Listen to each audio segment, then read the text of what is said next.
দর্শক, খুলনার খবর পেজ থেকে আপনাদের সবাইকে স্বাগতম। দেশ ও দেশের বাইরে থেকে যারা আমাদের সাথে সংযুক্ত আছেন তাদেরকেও স্বাগতম।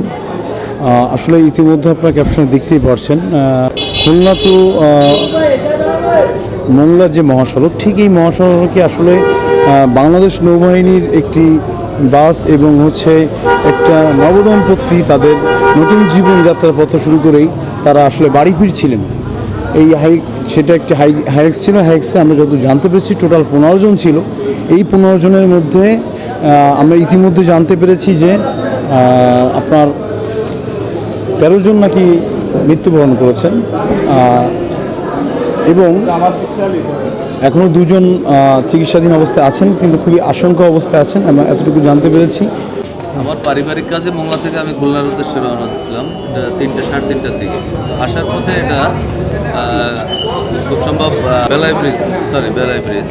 তো ওখানটায় তো আমি আসার সময় 4-5 কিলোমিটার সামনে হয়তো এই অ্যাক্সিডেন্টটা ঘটে, কিন্তু আমি যখন দেখছি যে অ্যাক্সিডেন্টটা ঘটে তো আসার পরে যখন দেখছি তো আমি ওখানে দাঁড়াইতে চাইছিলাম, কিন্তু দাঁড়াইতে পারি নাই। এর একটাই মাত্র কারণ যেটা নৌবাহিনীর গাড়ির সঙ্গে হয়েছে, তো নৌবাহিনীর গাড়িগুলা নৌবাহিনীর লোকজন ওই মানে দুর্ঘটনা কবলিত যে হাইএক্সটা ছিল ওটাকে স্কোয়াডন করা ছিল।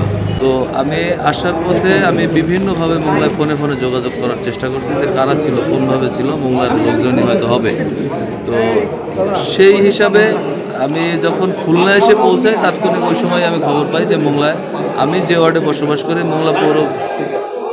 আমি মোংলা পৌরসভার 8 নং ওয়ার্ডের বাসিন্দা। আমার ওই 8 নং ওয়ার্ড বিএনপির সভাপতি জনাব আব্দুর রাজ্জাক হোসেন এবং তার পরিবারবর্গরাই ওখানে উপস্থিত ছিল ওই গাড়িতে, এবং তারাই ওই অ্যাক্সিডেন্টে ওই দুর্ঘটনায় তারা মারা যায়। তো রাজ্জাক ভাই ছিল, মূলত রাজ্জাক ভাই গেছিল তার ছোট ছেলে, নাম হচ্ছে ছাব্বির, ওকে বিয়ের জন্য গেছিল, ওর ছোট ছেলেকে বিয়ে পাইছে।